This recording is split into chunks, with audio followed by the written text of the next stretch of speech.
Hello বন্ধুরা, বাবলির রান্নাঘরে তোমাদের অনেক অনেক স্বাগত জানাই। আশা করি তোমরা অনেক ভালো আছো, সুস্থ আছো। আমিও ভালো আছি। তো আজকে আর একটা রেসিপি শেয়ার করবো আপনাদের সঙ্গে। ভিডিওটা শুরু থেকে শেষ অবধি দেখার অনুরোধ করছি।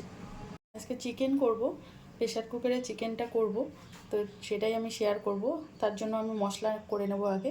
এখানে আমি কাঁচা লঙ্কা নিয়েছি, পেঁয়াজ নিয়েছি, আদা নিয়েছি, রসুন নিয়েছি। এটাকে প্রথমে পেস্ট করে নিচ্ছি মিক্সির জারে। মশলাটা আমি পেস্ট করে নিয়েছি। কড়াই বসিয়ে দিয়েছি, কড়াই গরম হয়ে গেছে। সর্ষের তেল দিয়ে দিচ্ছি।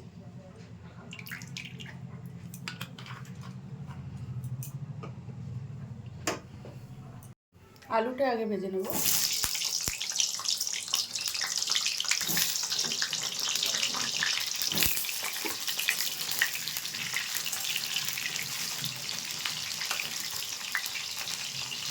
আলুটা ভাজা হয়ে গেছে, তুলে নিচ্ছি।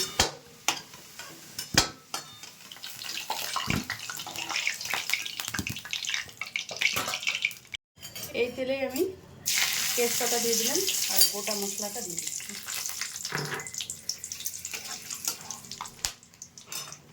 পেঁয়াজটা দিয়ে দিচ্ছি। পরিমাণ মতো পেঁয়াজ দিয়ে দিলাম। পেঁয়াজটা ভাজা হয়ে গেছে, এবার মাংসটাকে দিয়ে দিচ্ছি।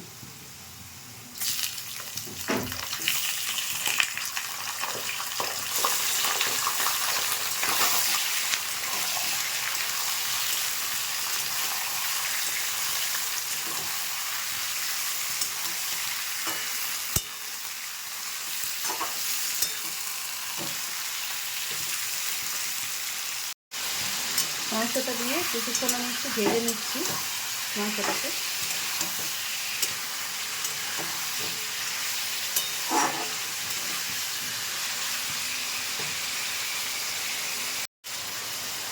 মাংসটাকে আমি 5 মিনিট মতো ভেজে নিয়েছি। এবার আমি পরিমাণ মতো লবণ দিয়ে দিচ্ছি।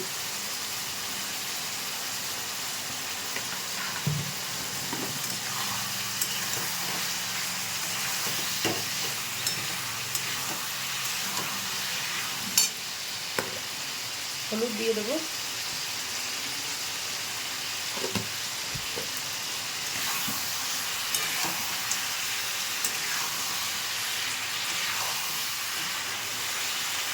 এখানে আমি এবার মশলাটা দিয়ে দিচ্ছি।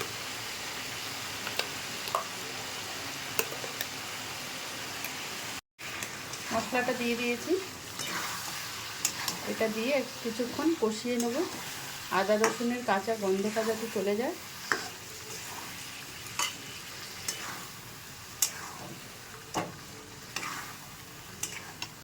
এখানে জিরে গুঁড়ো আর ধনে গুঁড়ো দিয়ে দিচ্ছি 1 চামচ করে,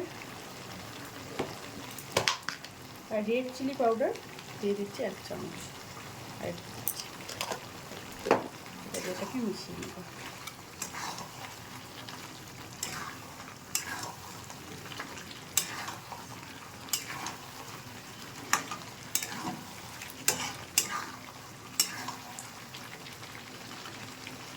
মাংসটাকে ভালোভাবে কষানো হচ্ছে।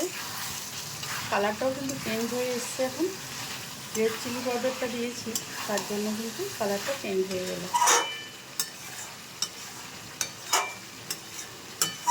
ভালো করে একটু কষিয়ে নেব। চিকেনটা কষানো হয়ে গেছে মোটামুটি। এবার আলুটা দিয়ে দিচ্ছি।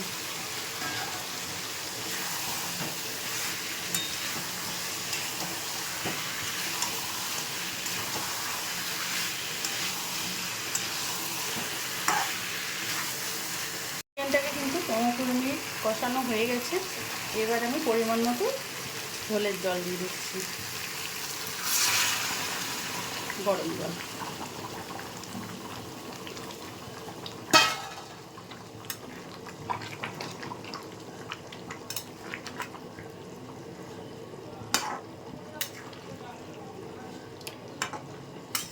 এবারে আমি চিকেনটাকে প্রেশার কুকারে দিয়ে দেবো।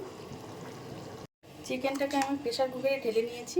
এখানে একটু গরম মশলা গুঁড়ো দিয়ে দিলাম।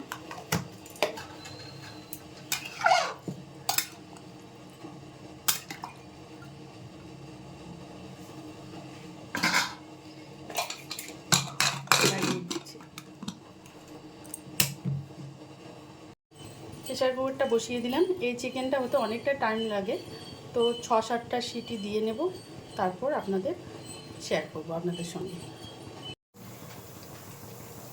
7টা 8টা সিটি নিয়ে 7টা সিটি হয়ে গেল, তো আমি গ্যাসটা অফ করে দেবো।